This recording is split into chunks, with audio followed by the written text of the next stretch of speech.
Welcome back to Hellfire Caves. We pick up tonight with the team and Willow back in the banqueting hall. The team had received their debrief and John was ready to try and communicate with the mysterious lady in white. Okay guys, so we've just made our way down to the banqueting hall, which is near the bottom end of the caves. This is Willow. Hiya. Hello. I've got a feeling that Willow's really going to help us out on this bit, because whatever myself and Rob were talking to you about earlier, I feel that we're not going to get much headway, even with the three ladies here, unless Willow's here as well. Please verify that you've not told us anything. I have a bit of basic history, but apart from that, no knowledge Absolutely of nothing. Paranormal, nothing. So I feel if you're here, there's almost like this lady, whoever she is, in fact I don't even think she's a lady, I'll explain that in a minute. I think she might come forward, because she seems to have some sort of attachment to you for some reason, and I don't know why. Family history? Okay.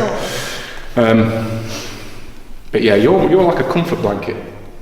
She likes you. She doesn't like us. No. So there's a big male issue here. That is common. Okay, so, right, if the female spirit that myself and Rob stumbled across, I suppose, was that not me? I think it was you kicking the wall. Okay, stumbled across 5-10 minutes ago, who's here. Can you please come forward and communicate? Myself and Rob mean no harm whatsoever, but you'll also see that there are 4 ladies here. We've got Cheryl, Kim, Chelsea and Willow's joined us. Yeah, you have a great affection for Willow, so you know with her here that we mean no harm whatsoever, so please come forward. We want to try and find out a little bit more about you, what happened to you, why you're here,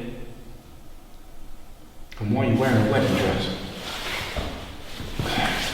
Please come forward. Okay.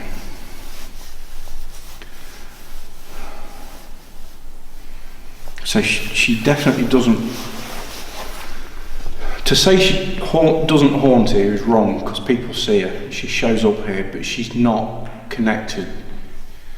She's connected to this place, but in a bad way, but she resides elsewhere. She's got, I don't want to say a favourite place, because that's not fucking anywhere, but she's got a place that she was more drawn to, almost like a safe haven, where she was more spiritually grounded. It wasn't here. She was here for a different reason altogether. Hear me breathing in and out because my chest is getting a bit tight. Sorry. Please come forward. Come on. Don't mean. So, what I said earlier about her not being a lady, she's a child. Teenage years, middle, 15, 16, 17. Why is it, Willow, that when you're here, and you can answer this, Doug, that when me and Rob saw her from the waist, more from the chest, belly button up, she was blurry. But when you're here, she presents herself. Is that the safety thing? She doesn't want to be seen by males, I'm guessing. Yes, I hope you don't mind me saying, she has a strong dislike for men. Right, no, that's fine. I picked up on that anyway. Yes. So. And a lot of what you have just said is correct. Okay. So, can you give me a name, please? What's your name and why are you here? If you don't reside here, then why are you here? Can you make that bit clearer? Because you guys can't see me at the moment, but what I'm getting is the picture of an arm up or a hand up, like the hand's across her face and her arm is down, like she's trying to protect herself from something now. I don't think she's got what looks like either a big cut or a welt or a massive bruise on her forearm, almost like she's had her arm up and something's hit it. Yes, that is correct. I think looking at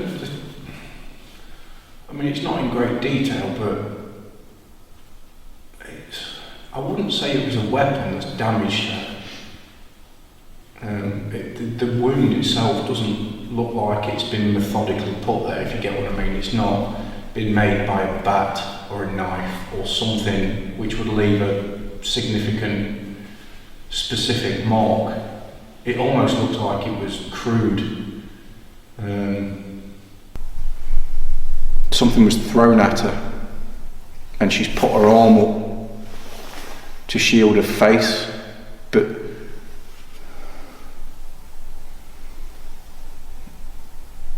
and whatever, I don't know if it's broken a bone in her arm or something, I don't know, but it's made a mess, whatever it was. So it could have been something big. Fucking I'm not getting any sort of date from her, so whatever, anything that could be crudely picked up and chucked at her, I suppose, which could lead to anything. But to leave that sort of bruise or mark, or even possibly a broken bone, it's got to be something with weight. Would you like a date or timeline at all, or not?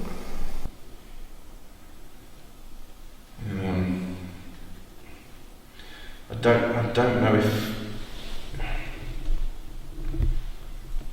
I mean, as I've been wandering around, I keep getting somewhere around the 1700s knocking about in my head, but I don't know if that's her or somebody else.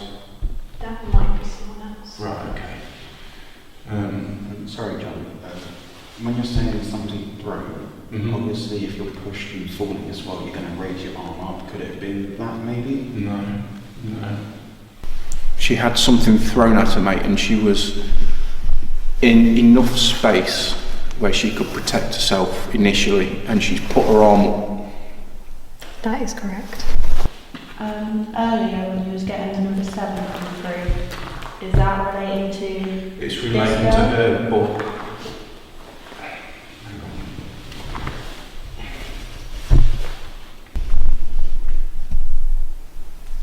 what I can't get at the moment is why the hell she was in a wedding dress. Because that's not everyday wear for anybody, is it? That's fake, well, unless you're crazy. Unless you're getting married. But did she think she was getting married?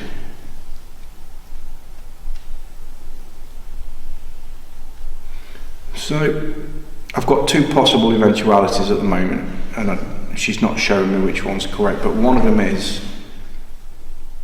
she thought she was getting married here and something bad's happened to her, or she was on her way to be married and chased into here. I don't know which one's right at the moment. I feel it's one of them two at the minute. She was hit. So, were you on your way to a wedding? Were you in your dress and you think you're the bride? Were you thinking you was getting married? So were you tricked? Were you tricked here, or were you chased here? She won't show me at the moment. Can you try and get her name, Jack? Yeah, bear with me, sweetie, I will. Is it possible it's a combination of two scenarios? It could be Chelsea. She's on her way to a wedding, but then She was chased here, I don't know. It's supposed to be real and they've tricked her and chased her in here as she's tried to get away. Yeah, something like that, I don't know. So it could be an amalgamation of both, so there's deceit attached to her, so it's possible that she was tricked up here. Would you like me to confirm? No, not at the moment. No. Just give me 2 seconds. That's all right. I think she was tricked because there's deceitfulness attached to her. And I don't think it's from her, it's something that's attached to her. Was she tricked into here, or was she tricked about the wedding?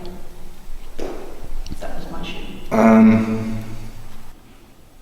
I think she was tricked about the wedding, but she was chased into here.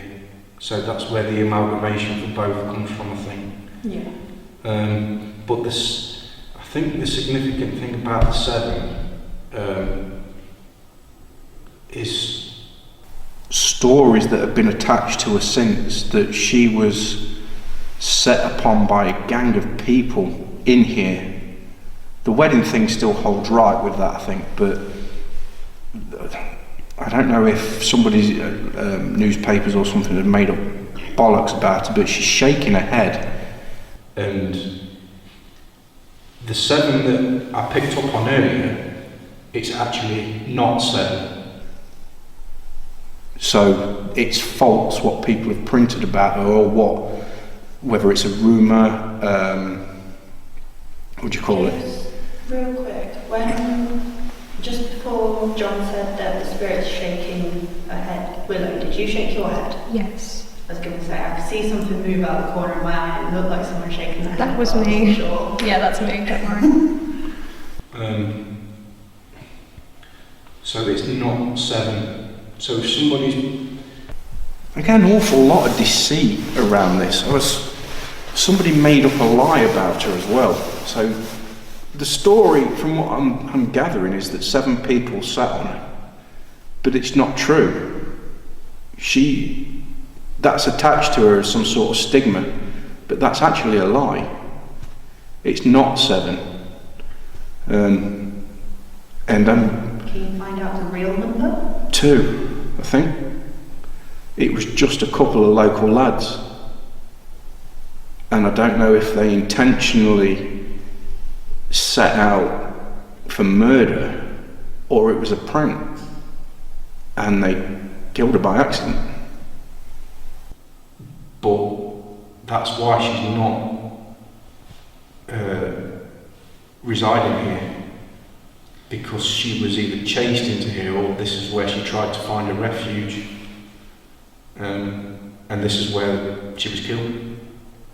So that's why people see her here. She doesn't wander as such, but it's almost like Every so visitation, often if she you like. has to come back, sort of. I don't even know if she likes to. It's just, I suppose she's... Part of her energy is stuck here, so she has to Yeah. come there every so often. Well, when it's just me and you said you felt like there was an attachment between the person you're seeing and Willow.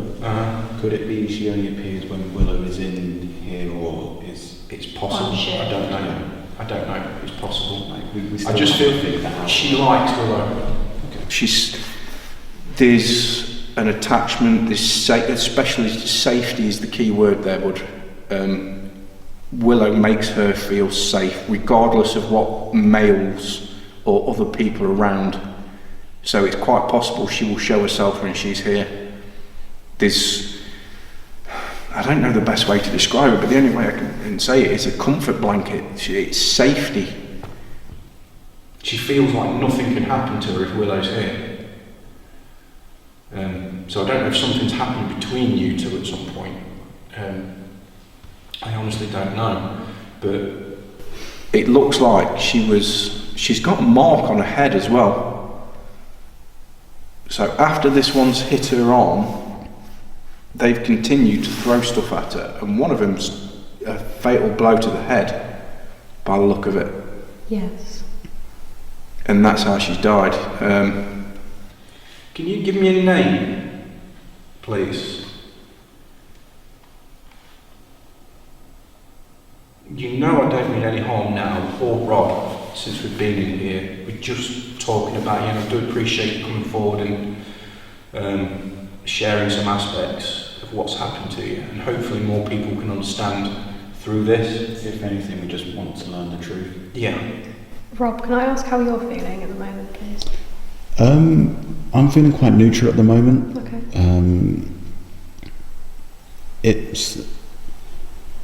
I don't really sense anything apart from like sadness. Like from what John's saying, it is a bit like, well, that's a bit of a shit event that's happened. Again, these kind of things don't really affect me as much. It's more, I'm thinking like a thought process behind it to help John. But other than that, I don't feel much. Right, I've got a name, but I don't think it's her name, or it was her name, and she goes by a different name, because this is the only way I can interpret it. And I'm not going to say it's mad and stuff, because I've stopped saying that a long time ago, but it's almost greyed out, so I can see the outline of letters, but it's almost hollow, which says to me that this is either a nickname, a real name, but she goes by something else. Does that make sense? Yeah. What have you got? Susan.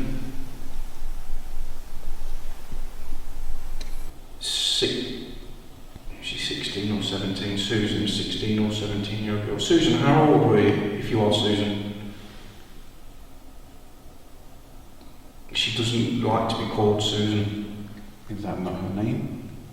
I think it is. Nickname she's known by. I think it is, but I think she's got a nickname. But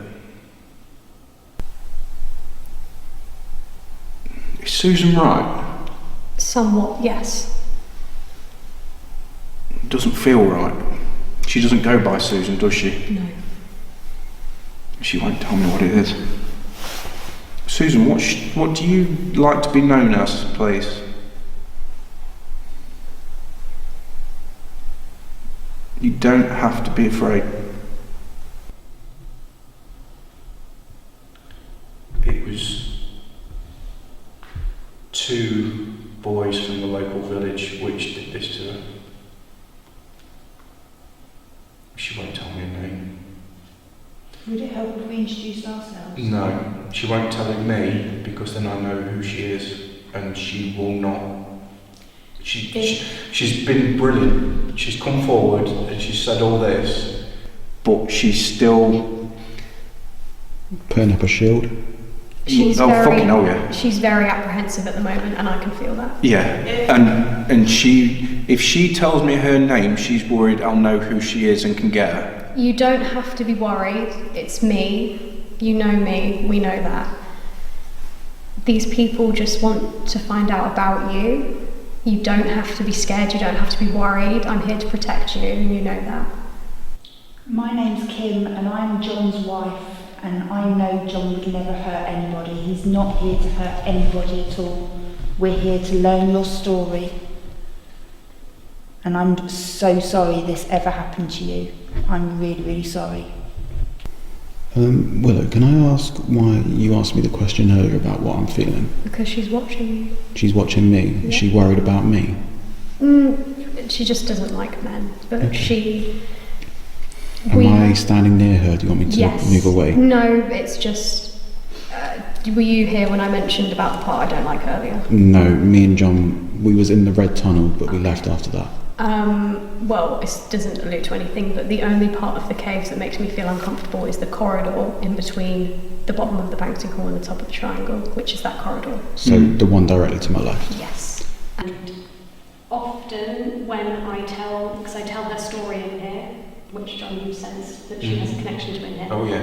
And I tell her story in here for a specific reason, which I won't say, and she watches me tell it, and because of this, I guess, a connection, I do get very emotional, and I feel what she feels a lot, and it's almost like when I tell her story that she's conveying her emotions through me, and she often stands in that corridor and watches me. She's conflicted now because there's 2 men here, one of them which is picking up on how she's feeling and things that she's been brilliant coming forward and trying to get her story across, which is great and fine.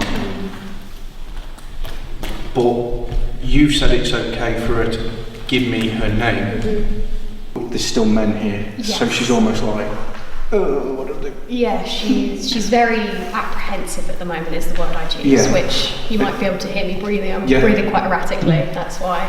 And she's now conflicted because you've said it's okay. Yes.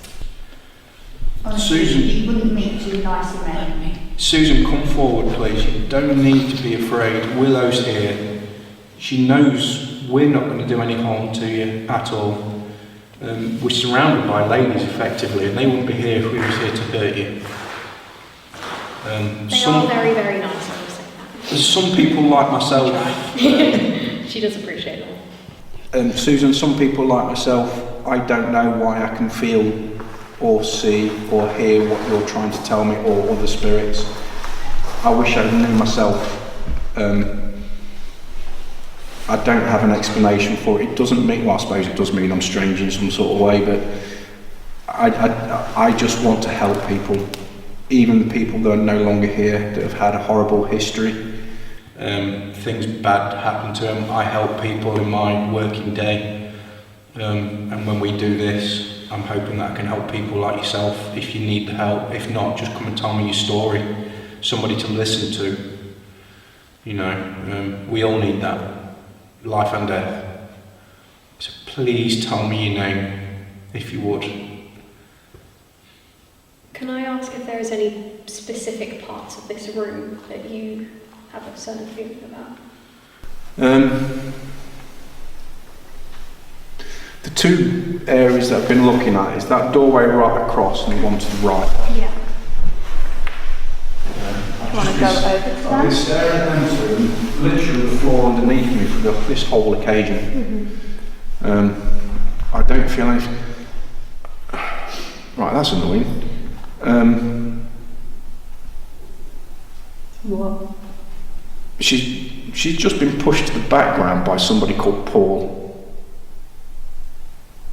I don't even think he knows where he is. He's just wandering about like a fucking ogre. He's the one that's looking for something. Yes. And kind of wish you guys could see the look she's just giving him. Don't stand for it, Susan. Fight him. Push forward. But His help. right, we'll get on to him in a bit. But I don't even know if he knows we're here. He's almost on like a Mission. no. It's a repeated loop of this thing over and over and over. But he's looking for something. But we'll get to him in a bit because I want to concentrate on Susan. Susan, sorry for the interruption. Susan, please give me your name. Please. What are you known as? What did your friends call you this? Did your parents call you this? She worked at a pub or an inn down in the village, which is where she resides. Is the pub in the village called the Dragon? Something and Dragon? Yes. And what you've just said is also correct.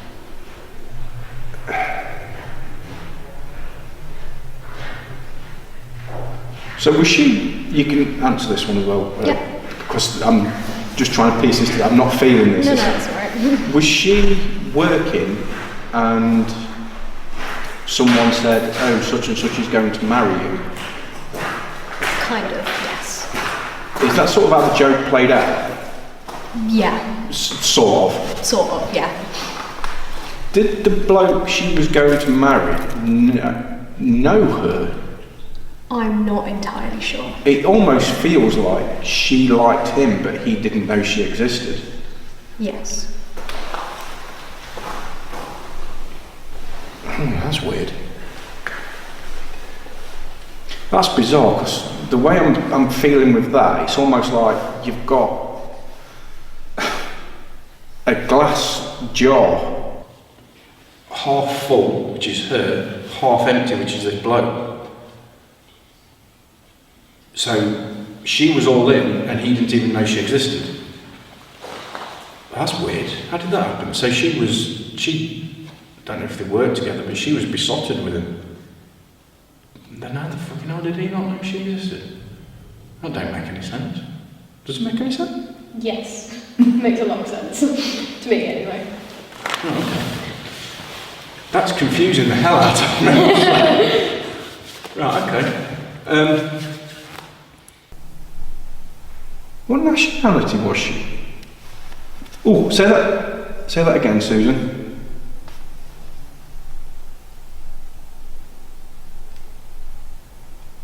What nationality was she? Believed to be English British, but we don't know exactly. Did she have an Oriental nickname? Or what could possibly sound Oriental? Yeah, I'd say yes. Suki? Yeah, that's correct. Thank you. Oh, bless you. Whoa. I don't know if she likes me, but you know what happened when we was at Dorchester Prison and I gave the information for the bloke with the chains? And that wash, I've just done that again. Yeah, see, it's Almost like this interesting- relief, just this woof, all over me. Interesting you said that, because as soon as you said Suki, I had a right shiver go right up the back of my spine. That's interesting. And then up and then over. How are you, sorry, I can't remember your names. How are you two feeling currently?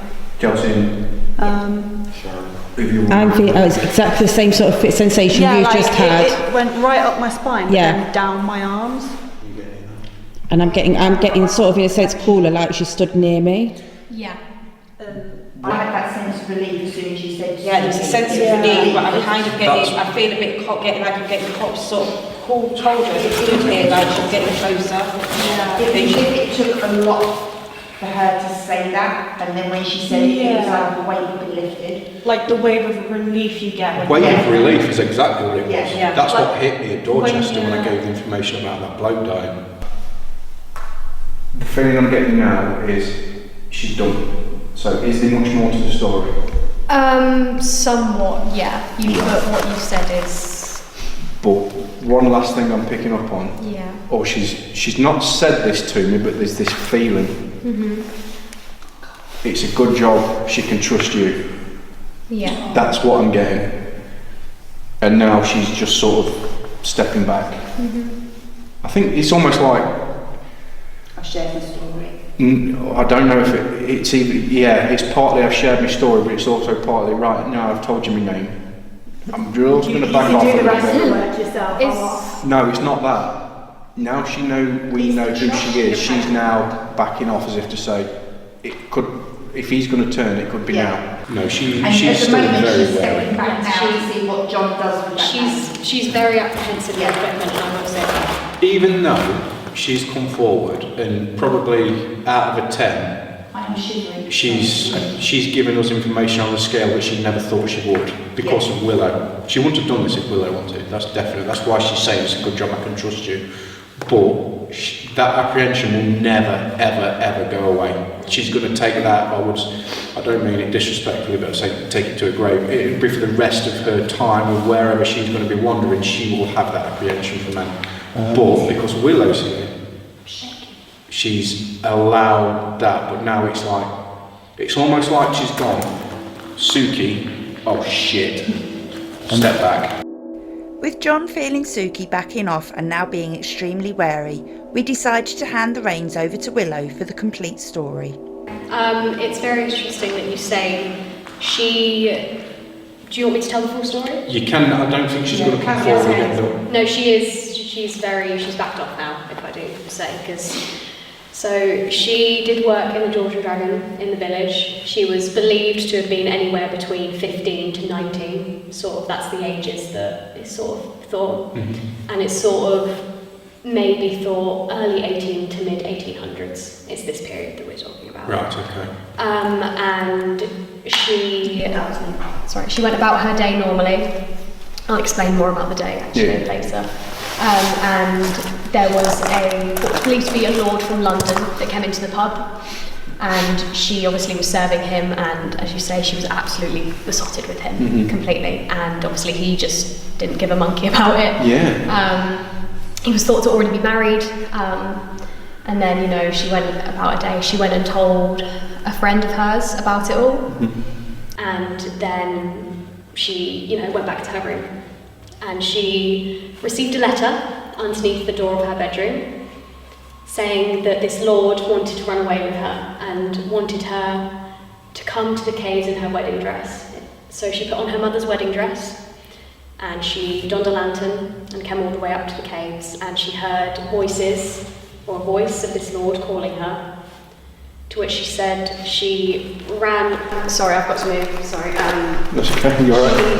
She said to come in, and she ran all the way into here until literally she stopped, and two of the local village boys were there, and they were said to have erupted into absolute fits of laughter, to which she was so upset and angry. She picked up some rocks, threw them at the boys, they retaliated, and obviously one struck her in the head and killed her at this very point here. And it's said that she roams around. She is most active between sort of in the banqueting hall, but she's seen all throughout the caves in this wedding dress. People hear her cries, people hear her screams, and that's her story.